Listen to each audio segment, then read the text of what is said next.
Final Fantasy VII stands as one of the most groundbreaking JRPGs ever created. Rather than remaining a standalone one-and-done story as originally planned, it has evolved into an expansive saga that defied its initial boundaries. So back in 1999, years before Crisis Core Remake and Rebirth, it was both shocking and exhilarating to see Cloud appearing in magazine ads for an entirely different game. Today I invite you to journey with me as we revisit one of the most peculiar chapters in Final Fantasy history. A bizarre, largely forgotten fighting game where icons like Cloud, Sephiroth and Tifa Lockhart squared off in an unexpected way. After all, who needs a full Final Fantasy VII compilation when you've got this wild title? Let's dive in. Hello ladies and gentlemen, Big Daddy Top Hat here. If you're a fan of weird Final Fantasy history, hit that subscribe button because I've got loads more for you. This is the story of Ehrgeiz, God Bless the Ring, a nearly forgotten 90s fighting game jam-packed with Final Fantasy VII characters. Yeah! Whether you're a fan of the classics from the series or you're diving into the latest masterpieces like Final Fantasy XVI or Final Fantasy VII Rebirth, there's no denying this franchise is one of the greatest of all time. But do you know what's even better than playing these legendary games? Getting them for massive discounts! Right now, using my links, you can save huge money on most of the series, including even the brand new PC version of Final Fantasy VII Rebirth. In fact, you can save up to 90% off of thousands of other incredible games too, meaning there is so much to enjoy at bargain bucket prices. Don't miss out on your chance to build the ultimate Final Fantasy collection for next to nothing. Use my links below to grab these deals before they disappear. Happy shopping, and I hope you enjoy the rest of this upload. Although Final Fantasy VII debuted in '97, our tale begins a year earlier, in 1996. At that time, while JRPGs had yet to dominate the Sony PlayStation, fighting games were already in full swing, and even the Final Fantasy team at Squaresoft wanted a slice of that action. In August of that year, Squaresoft released Tobal No, a fighting game that has since become a cult classic. Its innovative control system offered a complete freedom of movement in the arena, as long as you kept facing your opponent, which set it apart from its peers. Adding to its charm, the game featured a novel quest mode that blended three-dimensional dungeon exploration with fighting game mechanics. In essence, Tobal No was where the fighting game genre met the distinctive style of Square's JRPGs. However, this game broke new grounds in more ways than its title suggests. It was also the first Square title released on the Sony PlayStation, and notably the first Square game to hit the market on CD-ROM. This very innovation is often credited as the key reason the company shifted its focus from Nintendo to PlayStation. The game proved immensely popular in Japan, moving over 650,000 units in its first year, a remarkable achievement for the era. Beyond its innovative gameplay and numerous industry firsts, a major draw was the demo disc it included. This disc offered players their first taste of Final Fantasy VII, the very JRPG that remains arguably the most famous of its kind, even all these years on. For many fans, purchasing Tobal No was as much about getting an exclusive peek of what would become a masterpiece as it was about the game itself. In hindsight, this connection reveals that Final Fantasy VII and fighting games have long been intertwined, well before Cloud, Strife and Sephiroth eventually appeared as fighters in Smash Bros. While these iconic characters weren't featured in Tobal No, they would later become playable in Square's next fighting game, Ehrgeiz.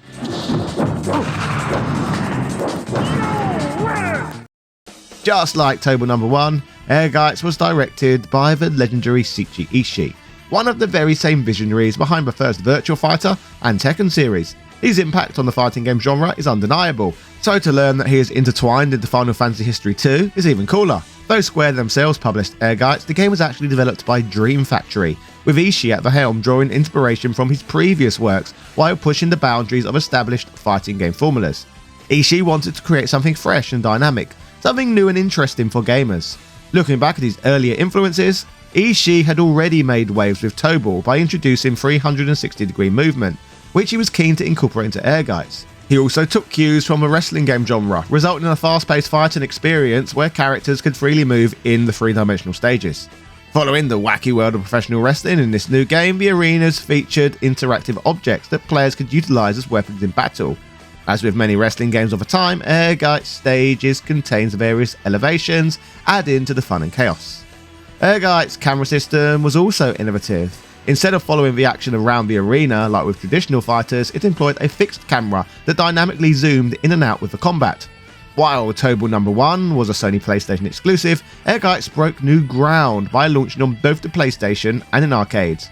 Beyond connecting to Tekken and Final Fantasy history through Ishii's influence, this unique title marked the significant collaboration between Square and Namco, the publishers behind Tekken, which enabled the game to run on Namco's cutting-edge System 12 arcade board. An interesting tidbit is that later on, Noctis from Final Fantasy XV made his debut on the Tekken roster, followed more recently by Clive from Final Fantasy XVI. Here was a fighting game featuring some of the most popular video game characters of the era, long before Smash Bros. Made its debut. At first, seeing Final Fantasy characters mixed in with other fighters led me to assume it was a crossover title, something like X-Men vs Street Fighter, but as they say, assumptions can be wildly off. In reality, the characters outside of the Final Fantasy roster were created exclusively for this game, and while the more familiar PlayStation version proudly displays Cloud Strife on the cover and all the ads, in reality, the original arcade release was treated quite differently. Not only did it feature half as many Final Fantasy VII characters, but they would be added to the cabinet at timed intervals, 30 to 60 days after they were installed. This approach shows that during its arcade days, Ehrgeiz, a name derived from the German word for ambition, was intended to stand on its own as a unique intellectual property, only leaning into Final Fantasy VII elements with its PlayStation debut. So while Final Fantasy VII is often closely associated with Ehrgeiz, it seems it was originally more intended to be its own thing. So before diving into the Final Fantasy side of things featured in the game, let's focus on its largely overlooked original cast and the in-game lore that gives them a reason to fight. Fortunately, the game's long-forgotten manual includes a prologue that provides some context. 50 years ago, a mysterious weapon was discovered in the ruins of a German castle, and later came to be known as the Ehrgeiz. This coveted artifact eventually became the prize in a fighting tournament designed to determine the world's greatest fighter. Apart from serving as a narrative MacGuffin, the coveted object provides a reason for the characters to battle. Meanwhile, halfway around the world, a shadowy organisation in the Middle East is busy excavating an ancient ruin believed to hold the key to immortality. However, it turns out that the actual key to the door is missing, and you guessed it, that missing piece is linked to the very weapon everyone craves. A legend soon emerges, a stone embedded with the Ehrgeiz is the missing key. Ambitious hopefuls then enter the tournament, each determined to claim the Ehrgeiz and discover what lies behind the door. As for the tournament's original cast, first up we have Ken Mishima, also known as Godhand. Before Cloud Strife eventually stole the spotlight, Godhand was originally positioned as the face of the title. He bears a striking resemblance to Namco's Tekken character Kazuya Mishima, and with their matching surnames, one might even speculate about a familial, if devilish, connection. After all, when it comes to unsavoury reputations, a little sibling rivalry isn't out of the question. Godhand is a mercenary and former operative of that very sinister organisation. Upon uncovering the ancient ruins' secret of immortality, he decides to break away. In a dramatic move, he even severs his own right arm, hoping his sacrifice will keep his former employers at bay. He then trades his newfound knowledge with a powerful organisation for a prosthetic right arm, which he wields as a weapon reminiscent of Barret from Final Fantasy VII. By establishing his own company, his research eventually leads to the Ehrgeiz tournament, compelling him to enter in pursuit of the legendary sword. Moving on, we have Han, a young action movie star and taekwondo master. Han sports a prosthetic right leg, a consequence of it mysteriously vanishing in a cloud of black smoke during his investigation into the ruins. The incident and its connection to the ancient mystery drives him to throw his hat into the tournament ring. Next is Prince Doza, touted as the world's greatest kickboxer. With no worthy challengers left to test his skills, he enters the Ehrgeiz tournament simply for the thrill of competition, showing little interest in the prize itself. We then have Yoko, a young archaeology student and jiu-jitsu expert. Her diverse skill set has caught the eye of Interpol, leading them to include her in their hand-to-hand combat research team.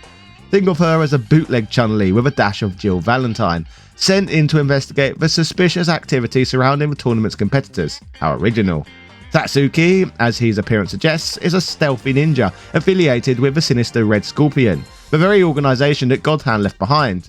Suffering from amnesia, he is unaware of his true identity and is driven by the desire to secure the Ehrgeiz, hoping it would restore his lost memories. Next up is Li Schwalm, a master of the lethal Kempo, reputed to end a life with a single strike. Legend has it that he was fatally poisoned years ago but was resurrected by a mythical elixir that not only saved him but also reversed his aging process. Now burdened by a kind of Benjamin Button syndrome, he seeks true immortality, desperate to avoid becoming so youthful that he fades into oblivion. Then there's Wolf Girl Jo, who survived a plane crash as an infant and found herself in the Amazon rainforest, a backstory reminiscent of a certain savage Brazilian street fighter. With her parents gone, she was raised by wolves, granting her physical strength far beyond that of an ordinary human. After the tragic loss of her wolf guardian at the hands of humans, she transformed into a vicious killer, ultimately leading to her imprisonment. The Red Scorpion organization later recruits her to pursue the Ehrgeiz, even if her primal instincts struggle to grasp the full scope of her mission. Finally, from the original selectable arcade lineup, we have Dasha Inoba, a professional wrestler and devoted disciple of the tournament's founder. With the mysterious death of Cole Schneider, the original architect of the tournament, Dasha is determined to win the Ehrgeiz, not only to claim the legendary item but also to uncover the truth behind her master's demise. Taken together, these characters each have their own compelling, if occasionally conventional reasons for fighting, a hallmark of the fighting game genre. But it's none of these fighters who excited me as a youngster. Oh no. For me, I wanted to play as the Final Fantasy ones. As mentioned earlier, the arcade version featured Final Fantasy characters as timed unlockables, but unlike the home version, only 2 fighters were included, Tifa and Cloud, who were both treated merely as guest characters without any real story arcs, which is ironic considering how heavily the home version of the game was marketed around them. The sole fighter from the arcade version we haven't discussed yet is the final boss, the Django, a mythical entity lurked in ancient ruins. This mysterious foe appears in 2 distinct forms. In his first guise, he resembles Red 13 from Final Fantasy VII, though his fur is a cool grey rather than red. In his second form, he transforms into a red scorpion during the game's climactic encounter, a nod to the name of a villainous organisation. Moreover, the Django becomes unlockable in the arcade game after 90 days, complete with a third, red-themed costume that further emphasises his resemblance to Red 13, which is a nice touch. As mentioned in the arcades, Ehrgeiz was presented as a fighting game that featured just a handful of Final Fantasy VII guest characters. However, that all changed with its Sony PlayStation release. If you, like me, remember when Ehrgeiz hit the system, you'll recall that Cloud Strife was front and centre in the marketing, so much so that he was even prominently showcased on the box art as well. One memorable magazine ad showcased just an image of Cloud with a bold tagline, "He's back and he's not alone," with Ehrgeiz written underneath. Away from the arcade scene, the title was rebranded as a 3D fighting action game starring your Final Fantasy VII characters. In fact, the Final Fantasy VII overhaul went into overdrive. Cloud and Tifa are elevated from unlockable extras to core roster members, and the Homeport's Final Fantasy makeover didn't stop there. The roster was expanded to include even more Final Fantasy VII characters, with the terrifying Sephiroth joining the base lineup.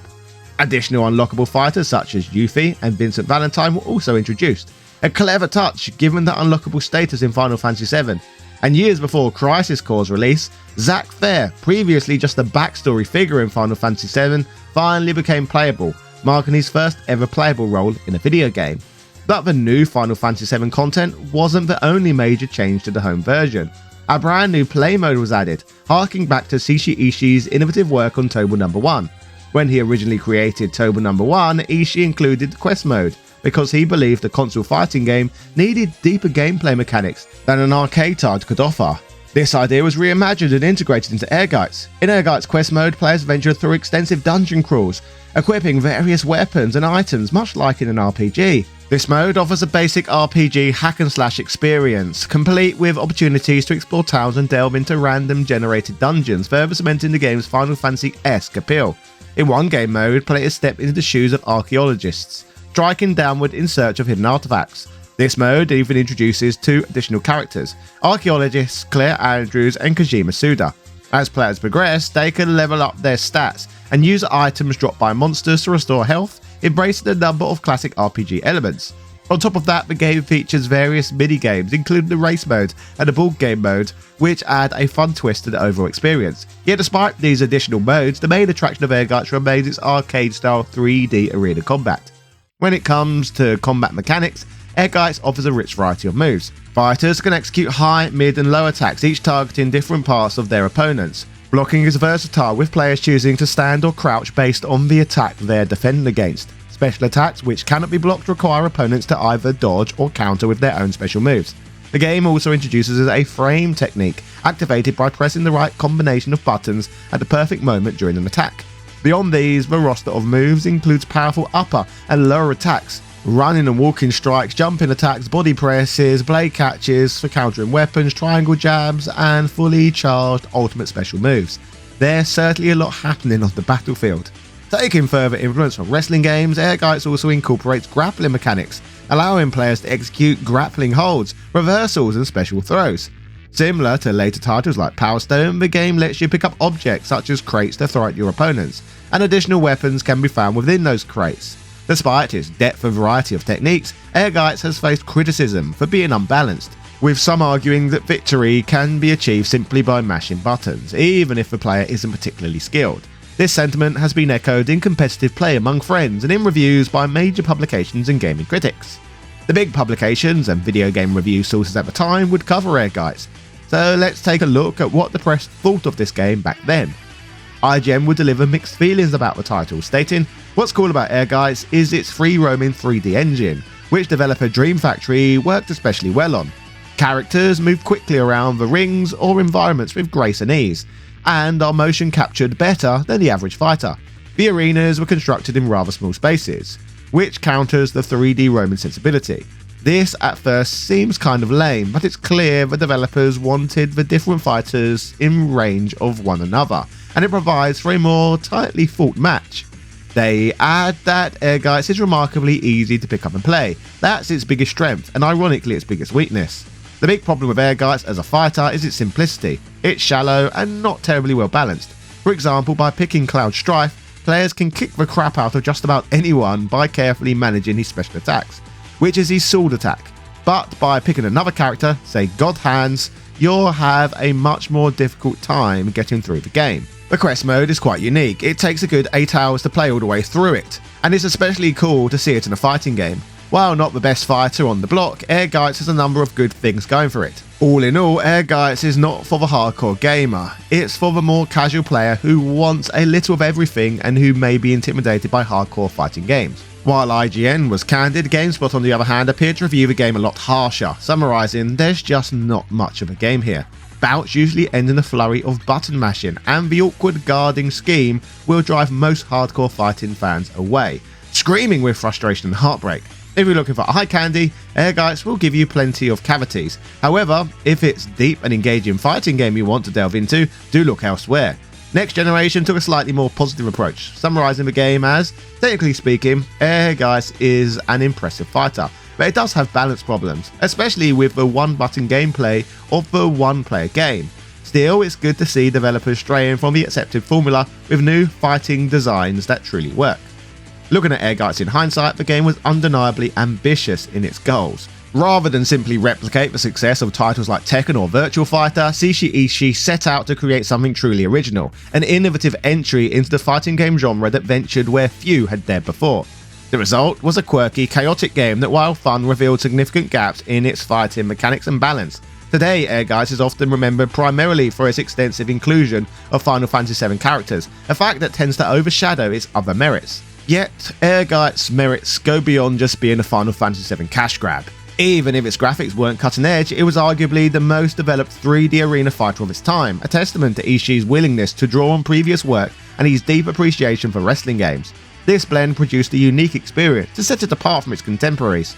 A few years later, Capcom's Power Stone emerged as the first truly brilliant 3D arena fighting game, but one can't help but wonder whether Power Stone would have existed without the groundwork laid by Ehrgeiz.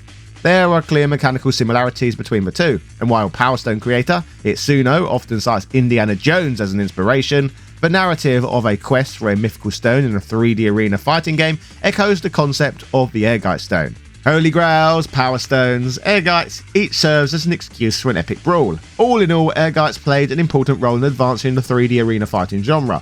Seishi Ishii's influence is undeniable, and despite being frequently overshadowed by its Final Fantasy VII connections, Ehrgeiz remains a significant stepping stone in the evolution of fighting games. A legacy that is pretty cool, all things considered. If you had fun watching today, don't forget to subscribe and watch my other Final Fantasy related videos, and hundreds on fighting game history for that matter too. Just a reminder that you can also use my affiliate links to get massive money off of both Rebirth and Remake, so there's no better time to play these games yourself. Grab huge discounts on the majority of the Final Fantasy games, as well as thousands of others by using my links via the pinned comment. Happy shopping, and I'll see you all again soon.